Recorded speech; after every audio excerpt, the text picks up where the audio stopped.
What's happening, fam? L.A.R movement still moving.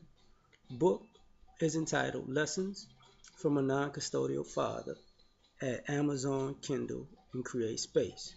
Link will be in the description box below as usual. This one's entitled How Much is Nurture Support? Yesterday I was listening to Zoe Williams' The Voice of Reason show, which is on Dash Radio um, Monday, Wednesday, and Friday at like 5 p.m. Pacific, right? So I was tweeting to questions or whatever because it's like an interactive show, you know. So, and one of the questions I asked because a topic came up that sparked me to think about something. How much is nurture support? Because it's a contradiction for women to say that they're nurturers, but they have to be paid to nurture. They can nurture their children per se, but I think child support is paying them to nurture their children also. Now, I think nurture has got perverted, but more so along the lines when it comes to men and women and relationships. Because, you know, I asked a few questions. One was, how much is nurture support? Because what winds up happening is this, and one of the wonderful women brought this up that, a woman is scared to give her all. She's apprehensive about giving her all because she's gave her all before and it didn't work out well. And the question that I posed was, how much do you get to receive before you give your all? Which doesn't have to be a purely financial question. What I mean by that is kind of like a tithe. Like, are you giving? How much of you want to use money? How much of your money do you have to spend? How much time do you have to put in? How much of your heart and soul and effort are you putting in to give to a person to receive them giving you their all?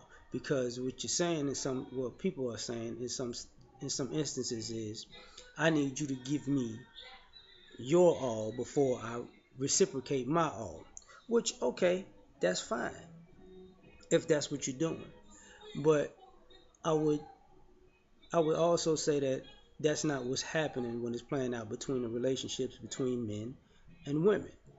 This is why I say how much is nurture support.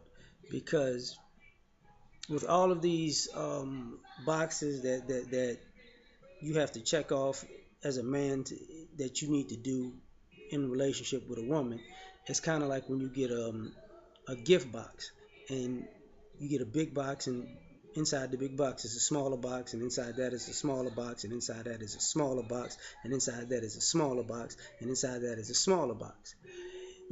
Big things can come in small packages, so you never know what's in the last box. But with men, a lot of the times the last box is empty. See, we have to give the big box of chivalry.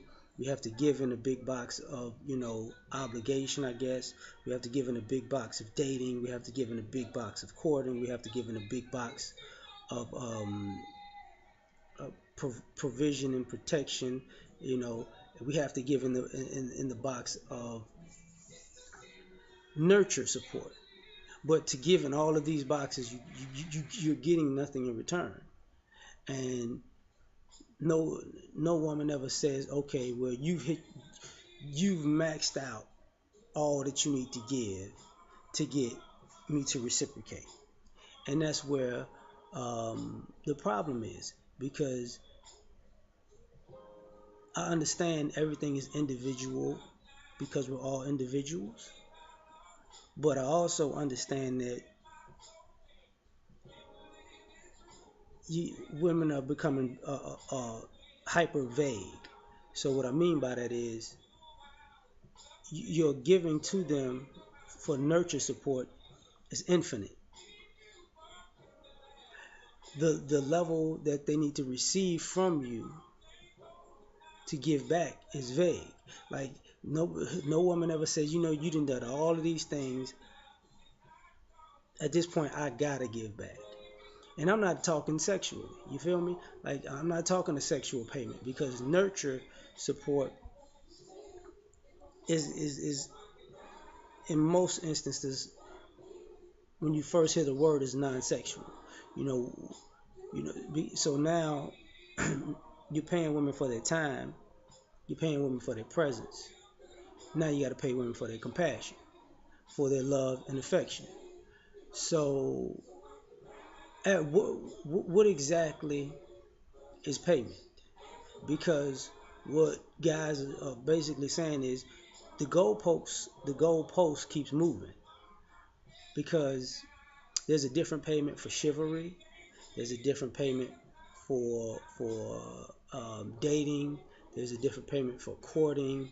There's a different payment for nurture support. There's a different payment for sexual gratification. There's a different payment for time, effort, and presence, right?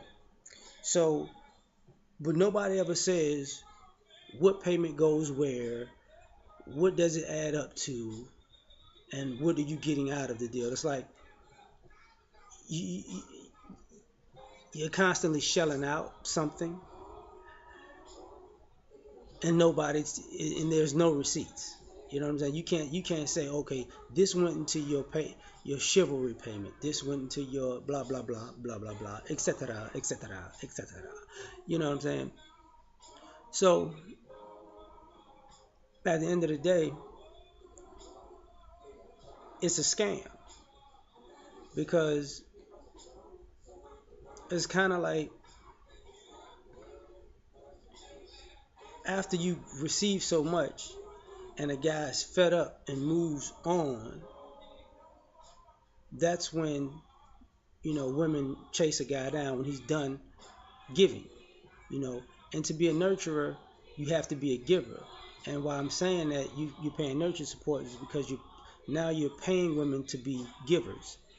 And unfortunately, it's a contradiction to say you're a natural giver, but I gotta pay you to be a giver. But when I'm paying you to be a giver, you're not there are no receipts. There is no fair exchange. So at the end of the day, your giving is a scam. Your nurturing is a scam. So in some ways, when people ask, why are men and women so adversarial, um, it could be partially because at the end of the day, men are not getting anything in return.